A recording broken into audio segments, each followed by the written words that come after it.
CM Chandrababu నేతృత్వంలోని కూటమి ప్రభుత్వం అమలు చేస్తున్న సంక్షేమ పథకాలను ప్రజల్లోకి తీసుకెళ్లాలని రాష్ట్ర సాంఘిక సంక్షేమ శాఖ మంత్రి డాక్టర్ డోలా శ్రీ బాలవీరాంజనేయ స్వామి పార్టీ శ్రేణులకు సూచించారు. AP maritime board chairman Damacharla సత్యతో కలిసి టంగుటూరులో పలు అభివృద్ధి పనులను మంత్రి ప్రారంభించారు. వివేకానంద మార్గ్ వద్ద ఏర్పాటు చేసిన సభలో ప్రసంగించారు.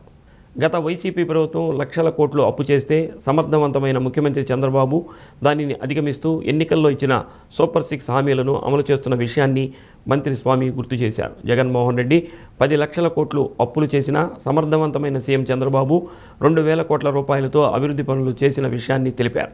వైసీపీ చేస్తున్న దుష్ప్రచారాన్ని తిప్పికొట్టాలని మారిటైమ్ బోర్డు చైర్మన్ దామచర్ల సత్య అన్నారు. భవిష్యత్తులో ఆ పార్టీ కనుమరుగవడం ఖాయమని అన్నారు. పార్టీ రాష్ట్ర కార్యదర్శి అడకా స్వాములు, మండల పార్టీ అధ్యక్షుడు చెదలవాడ చంద్రశేఖర్, మాజీ సర్పంచ్ బెల్లం జయంత్ బాబు, సర్పంచ్ మమత, సీనియర్ నాయకులు బెదవాడ వెంకటేశ్వర్లు తదితరులు పాల్గొన్నారు.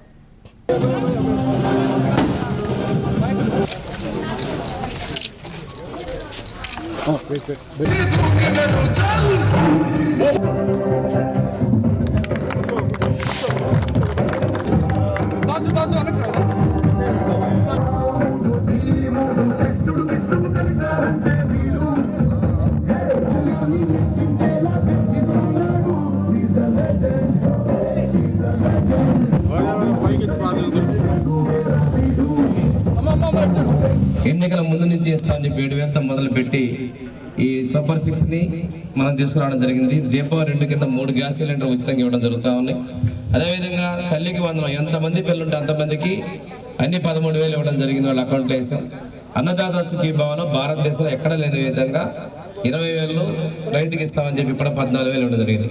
ఇక్కడ ఒక విషయం ఏంటంటే సాంఘిక భద్రతా పెన్షన్లు 4,000 కావచ్చు, దివ్యాంగులకు 6,000, 15,000 భారతదేశంలోనే అత్యధికంగా ఇస్తున్నటువంటి ప్రభుత్వం మన ప్రభుత్వం.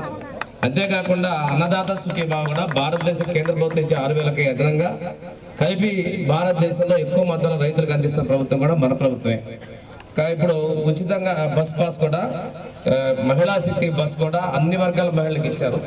ఇది కర్ణాటక ఉంది, తెలంగాణ ఉంది, కానీ మన రాష్ట్రంలో అత్యద్భుతంగా ఎలాంటి ఇబ్బందులు లేకుండా, ఎలాంటి ఫిర్యాదులు లేకుండా నిర్వహిస్తా ఉన్నటువంటి అది స్త్రీ శక్తి పథకం కూడా అద్భుతంగా నిర్వహిస్తా ఉన్నాం.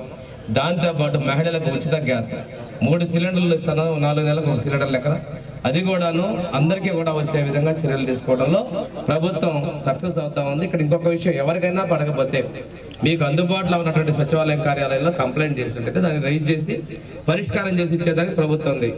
పోయినసారి లాగా ఒక కుటుంబాన్ని తీసుకెళ్ళిపోయి ఇంకొక ఇన్కమ్ ట్యాక్స్ పేయర్ దగ్గరను వీళ్ళకి లేదా చనిపోయారని చెప్పు అలాంటి కుట్టి సాకులు పెట్టి పెన్షన్లు కావచ్చు, సంక్షేమాన్ని కావచ్చు, ఒక తెలుగుదేశం పార్టీ వాళ్ళకి దూరం చేసేటువంటి పరిస్థితి మనం చేయటం.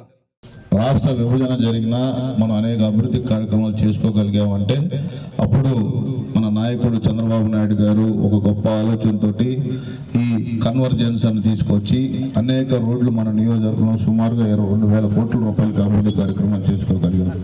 ఇప్పుడు 10 లక్షల కోట్ల రూపాయలు జగన్మోహన్ రెడ్డి అప్పు చేయడం వల్ల కొంచెం మన అభివృద్ధిలో వెనకబడకపోయినా మీ అనుకున్నంత స్థాయిలో చేయలేకపోయిన బాధ అయితే మాకు ఉంది. తప్పకుండా ఈ రాబోయే సంక్రాంతి కల్లా ప్రతి గ్రామంలో వీలైనంత వరకు ఇచ్చిన ఎలక్షన్లో ఇచ్చిన హామీలన్నీ ఒక 70% వరకు మేము పూర్తి చేస్తామని అయితే గర్వంగా నేను చెప్పగలను. దానికి తగ్గట్టే మేమిద్దరం పనిచేస్తా ఉన్నాం. ఈరోజు జగన్మోహన్ రెడ్డి అన్ని ఫేక్ ప్రచారం, అలాగే ఈ యొక్క కార్యకర్తలు కానీ వాళ్ళ పార్టీ ఉనికి కోసం ఏదేదో మాట్లాడుతూ ఉన్నారు. రాబోయే రోజుల్లో ఆ పార్టీ కూడా ఉండదు. ఎందుకంటే మనం అపోజిషన్లో ఎంతో బాధ్యతగా మన కార్యకర్తలకు కానీ మన నాయకులకు కానీ ఎక్కడ అన్యాయం జరుగుతున్నా అందరం కలిసికట్టుగా పనిచేయబట్టే 164 సీట్లు ఇది ఒక చరిత్ర. అందరం కష్టపడ్డాం. కానీ మనం 9 పనుల్లో ఒక పని కాకపోతే మనం అలగటం అనేది కూడా కరెక్ట్ కాదు. మీరు కూడా రాష్ట్రం పరిస్థితి అర్థం చేసుకోవాలి. భారతదేశ చరిత్రలో ఏ రాష్ట్రం సంవత్సరానికి 34,000 కోట్ల రూపాయలు పెన్షన్ ఖర్చు పెడుతున్న రాష్ట్రం ఏదైనా ఉందంటే అది కూటమి ప్రభుత్వం, గౌరవ ముఖ్యమంత్రి